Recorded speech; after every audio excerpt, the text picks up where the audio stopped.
In a world reshaped by disruption and driven by innovation, one summit has stood at the forefront of transformation: the Times Group ET Now Global Business Summit.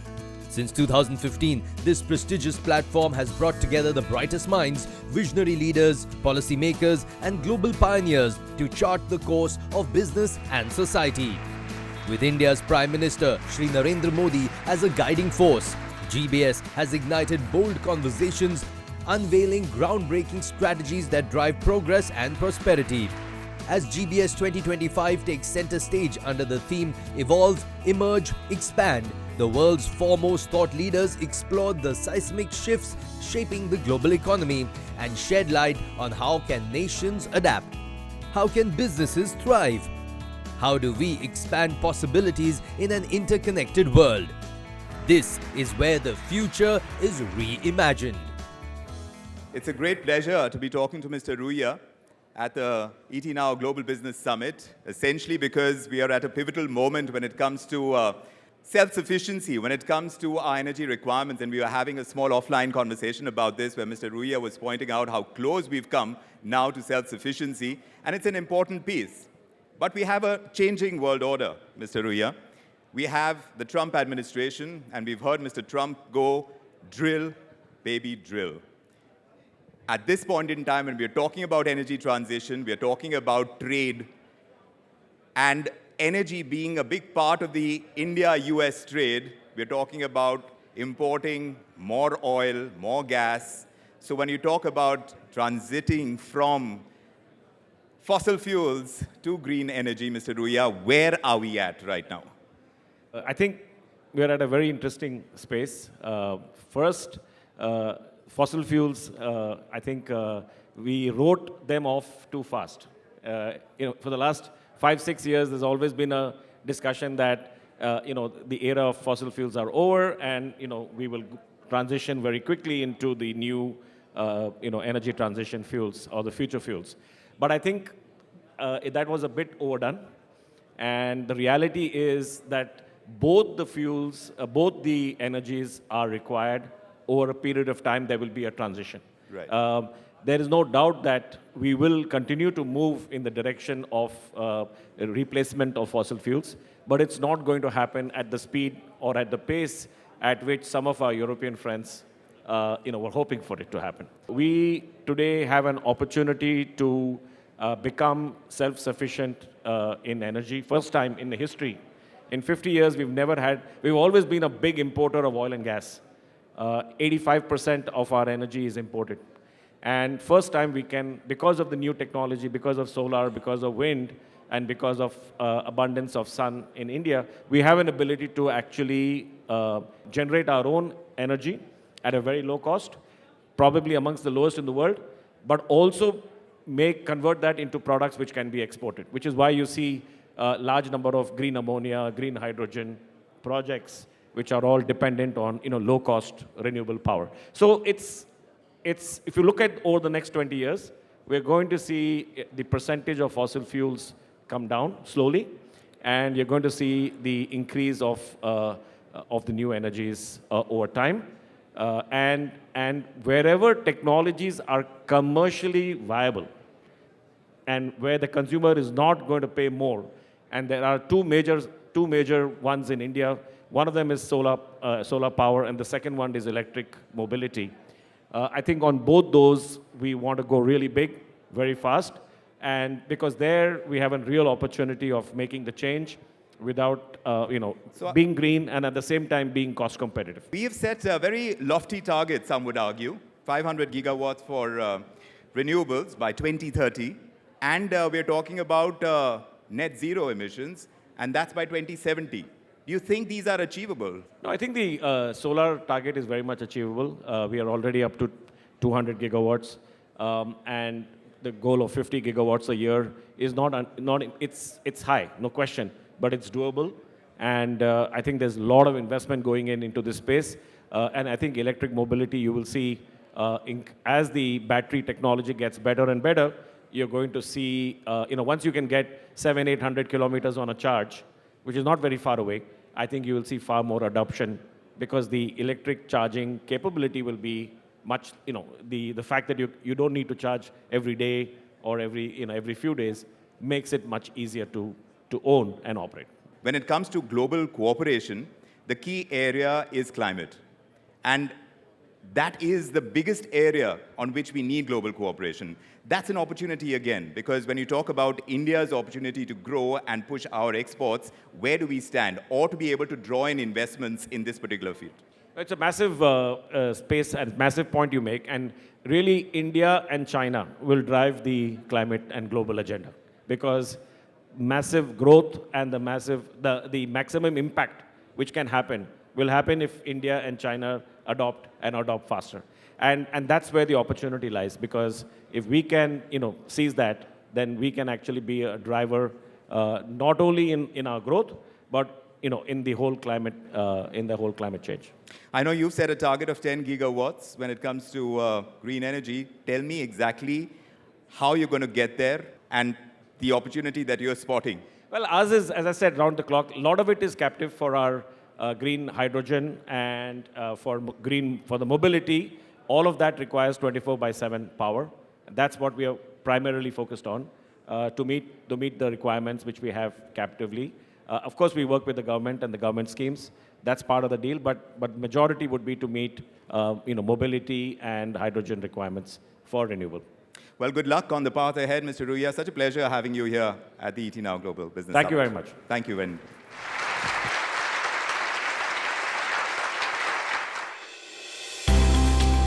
Next in line was a very invigorating panel discussion on the topic of the ESG advantage, leveraging green mobility to build a sustainable supply chain. Industry experts including BC Tripathi, Vice Chairman, Essar Exploration and Production and Board Member at Essar Green Mobility, opined how Essar Green Mobility is revolutionizing freight with AI-driven electric trucks. Here are some takeaways from the session. Natasha, how is Mondelez India working towards reducing carbon footprints of its supply chain, particularly in the context of initiatives taken in green mobility and reducing your emissions while producing some of the best products of the country? Mondelez overall globally, we've aimed at zero carbon emission by 2050. And we have a very strong goal of reducing carbon emissions by 30% by 2027. And again, 50% by 2030. So we look at carbon emissions, specifically talking about logistics. The first thing that we do as an organization very strongly and very seriously is logistics optimization. What I mean by that is my route optimization, distribution network planning. Can we reduce our number of kilometers traveled anyhow? In addition to that, we also look at container utilization, our vehicle fill rates for primary transportation and secondary transportation. These initiatives may look small from the looks of it, but when you actually execute them, they deliver a lot of profitability, not only by cost, but also they are sustainable practices. Now, a question, I think, Mr. Tripathi, to you. So, of course, I think you have held numerous leadership positions and now with Essar. So how are you seeing Essar Green Mobility contributing to the development of overall green mobility infrastructure in India? If you can just highlight on that. To support our economic growth, we need a very smart, intelligent and sustainable logistics system. That's a very well accepted fact. If you look at the freight basket, is almost 70% is through the trucking sector in the country, which is basically the guzzler of diesel.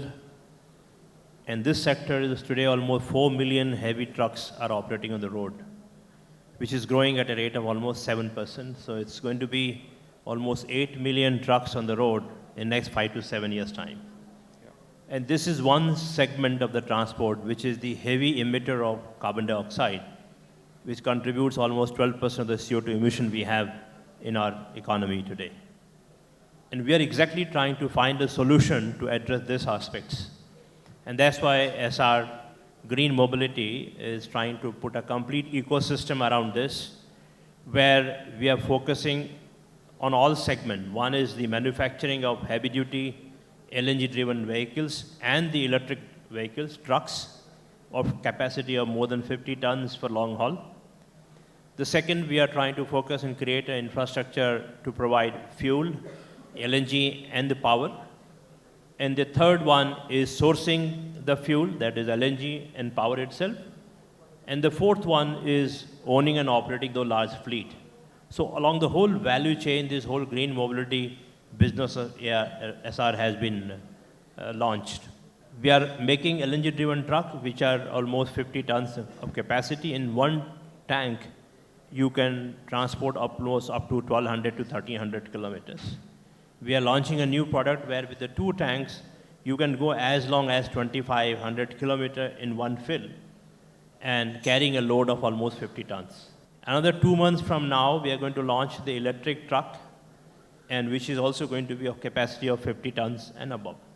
So this is where the whole green mobility is being structured. And in this, the carbon dioxide emission will be reduced by 30% as compared to diesel. The SOx and NOx are almost zero. In terms of efficiency and optimization of the logistic cost for all the industry, it is almost 25% more efficient as compared to diesel. So that's the economic advantage. And all this platform is riding on a smart digital platform, which is AI-based, where each and every truck is being monitored on a real-time basis for its performance along the route, how driver is behaving, at what speed and which direction he is going, whether he is going to a designated optimized route or not. The performance of engine, how engine is performing, is being monitored online centrally. At the same time, the fuel levels and what next level is required to have the fuel is being monitored on this digital platform. So this whole business has been structured on that, wherein we are trying to provide a carbon reduction to the extent of 30%, SOx, NOx to the extent of 0%, efficiency in terms of operational efficiency is as high as 25%, better than the diesel. Similarly, in terms of operating cost, if you look at apart from efficiency on the LNG system, in the electric system, you will have comparatively much lesser maintenance cost. Yes, the initial capital requirement is comparatively higher, but then in the life cycle cost, in terms of better operation, better efficiency, overall, it is going to give much more neater, cleaner, and economical transport system to the heavy industry. As we speak today, almost 600 trucks are running on the road, and from the time we started, we have almost saved 10,000 tons of carbon emission, which is almost equivalent to almost 3.5 lakh tree plantations. That's the way the business is today, and the plan is to go to an operating fleet of 10,000 trucks, and for which the LNG stations are being built, the electric charging stations are being built. There are initial issues and hiccups which are being addressed. As we go along, as the technology improves, the innovation happens around especially around the battery system. Probably it will also provide similar kind of efficient system. As we have in LNG, you need not to worry for 1,000 kilometers for fueling your truck. In electric truck, you have limitations, but I think going forward, those also will be addressed. So this is the area where Green Line is operating today. That's quite ambitious and good to know again.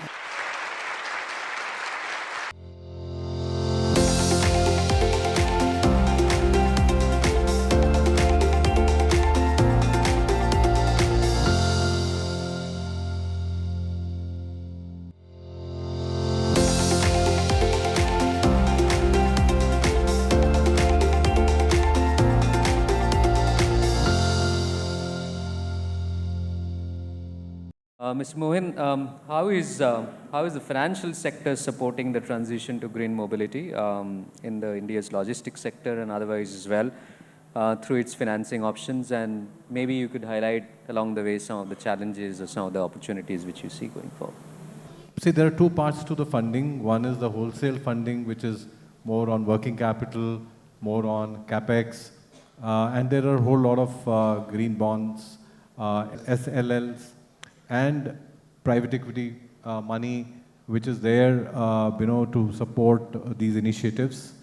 There's a whole lot of money which is being invested in R&D, and as we speak, the various startups, various companies, the existing OEMs are, investing great amount of money in terms of parallelly, researching on different technologies. In my mind, I think this space will get a little clearer couple of years down the line. There may be a situation where one technology may leapfrog, and that's the risk that we have from a banker's perspective. In terms of retail funding, which is basically to the end customer, we have seen green mobility going up in two-wheelers from almost 1.5% to 5% of the total vehicles.